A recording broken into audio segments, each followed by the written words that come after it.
Take a look at taking that same idea that we just, yes? I'm a little confused. Like, let's say your component like calls a service. Is there a way to like mock the service? Yeah, we'll get to that in a minute, right? So remember, there's three things, right? The first one is we want to isolate the component so that it doesn't need the browser. That's what we're doing.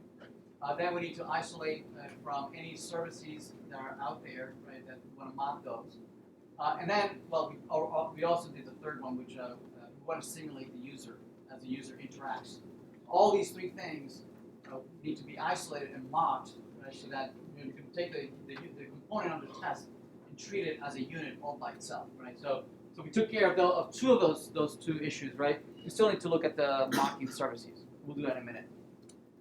So let's take a look at another example of components, perhaps a little closer to what we're doing in our assignments of going to fetch data from a server and render maybe a list of users and verifying that list is correct. So let's take a look at here's a stateless component. This is also this component might be familiar to you. This is a users component that takes as argument a collection of users, and presumably that this is an array of user objects that perhaps somebody went out to a server, retrieved it, and then passed it along here for rendering. And internally, we take that and we iterate over it as a map, and for every user in that collection, we render a line item, right? This is very similar to what you might have done for your assignments if you're using users or providers or whatnot. Okay. Also, something else to point out is that notice that this is a stateless component. I'm not sure if we covered stateless components, but React became popular also in particular because it gave us the chance of writing components as pure functions. Right? This is basically a function. It's a JavaScript function using the ES6. Right? The function is called users. It takes an argument, and notice that internally it maintains no state. Okay, it maintains no remembering that anything changed from one as it iterated or as it interacted. It only depends on input that is being fed from the outside. Yes, so this is ideal for implementing functional testing, right? Functional testing, the name functions, right? Ideally, it is a function that for the same input, it gives you the same output, right? That it has no state, that it doesn't remember anything that would complicate testing. If your application does have states, that would complicate the testing. So, in particular, for instance, when we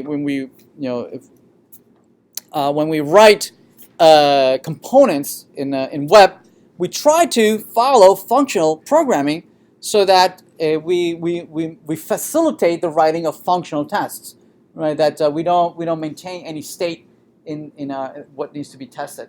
So this particular implementation is very well suited for functional testing because it has no state whatsoever. It only depends on the input that's being fed in.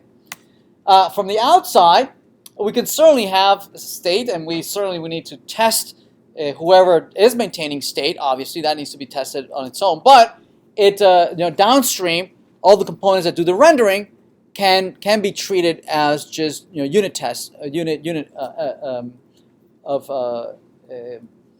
computational units that can be treated independently of any dependency. So outside here we have in the constructor. It's using the user service. This might be similar, somewhat familiar to you, right? We're getting a hold of a unique instance of a user service using the singleton design pattern, right? We're initializing the state to be empty. So this is the wrapper, right? This is the wrapper application that is going to run our user list. Yes? Okay. It's going to use the user service that on load, when it first loads up, it's going to use the find all to go fetch all the users, and then all those users are going to update the state, and presumably this state is going to be fed into the component, right? For then rendering it. Okay. So there it is, right? So we get the users, and we're going to feed the user's property from the state which we just fetched from the server. Make sense? So this is purely React, right? There's no testing here, right? It's just a small little tiny little list that fetches data from the server and then just renders it as a list of items. Make sense?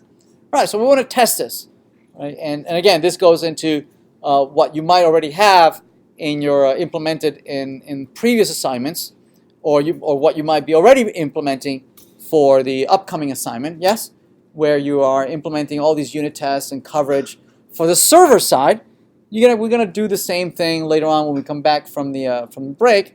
We're going to do the same thing, but testing it from at the front end as well. Okay.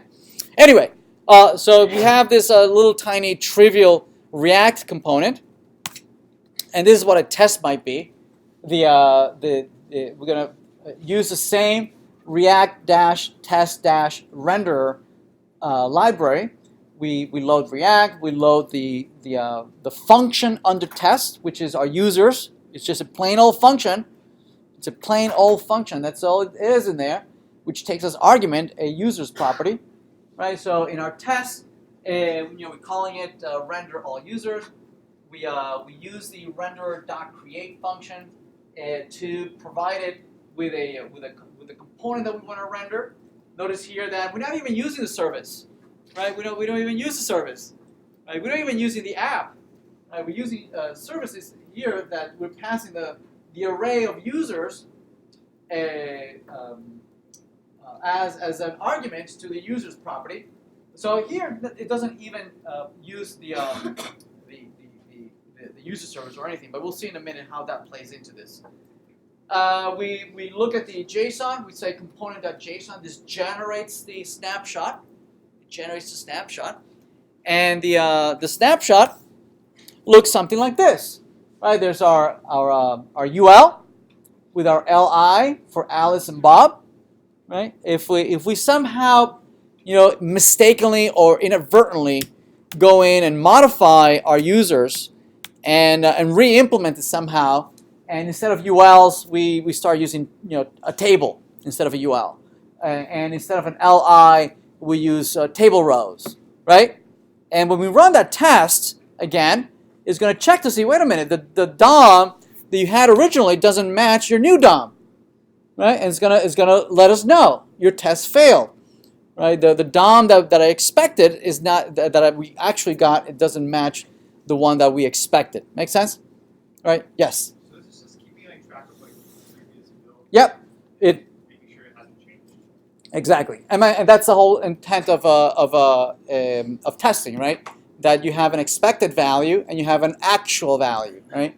In our JUnit, it could be as simple as just one integer value that we're expecting from running an algorithm, right, that does some complex computation, and the result is represented as a single value. Or it could be that it comes back as a computed object, which has many properties and has all sorts of values in there. We want to verify that the fees are correct, that the discounts are correct, that the whatever computation is in that object, and we verify and validate each one of those properties. Here, the expected value and the actual values are actual DOM objects, right? Which is here represented as ASCII text. So the first time you run it, you assume that's like the Right, exactly. Right. So first you do some development, and then you once you're fine, you say, okay, this is what I want it to look like, right? And then you create the test so that it never changes ever again. Or you might start at the beginning, right? And you can just re-update the snapshot, right? The base snapshot, right? Saying, yeah, that's fine. Yeah, that's fine. Yeah, that's fine, right? And it's just letting you know, hey, is this what you want? Is this what you want? Is this what you want? It says yes, yes, yes, until you say, and it's settled. Right. So here's the snapshot that we would use from going forward to validate that that's what we expect. Now, obviously, also here notice that we're using a known input, right? We're saying that for this hard-coded value, right? This is the output that we would want. This is the output what we want. So it wouldn't be like you tested with a live data on a real database that obviously the values of the DOM are going to change every time. As you add records or you remove records, you update different things. It will be run against some known state that the application would need to be, and what the expected output of the DOM should be for this input. For this known input, this is the expected output. Yes? So you wouldn't run it on something live. It would be run against some known input. In this case, it's hard-coded, but we'll see in a minute how we can mock it so that we don't. This is going all the way down to that particular element, but it might be that that element has the other dependencies that we need to mock, and we'll see that in a minute. Here's the same test, but just showing you that we can also test it. We can also test elements that are rendered with dynamic content that lives in a remote server. Not that you would want to do this, but I'm just pointing it out. Notice here that we're using the user service, find all users, which returns a promise, right? And the promise returns a users. And that users is then used as an input to our rendered object, our component, which will render the values. Now, obviously, this would assume that the output of the list of these users is what you would expect. That would render the DOM as you would expect, obviously, yes. But just to point out that you would put it inside of the then, right? You wouldn't put it outside of the then, right? Because this is an asynchronous call to a remote server. So even this, we would like to be able to do this, right? Asynchronously. But be able to mock that find all users, right? Because we want to make sure that those outputs are returning.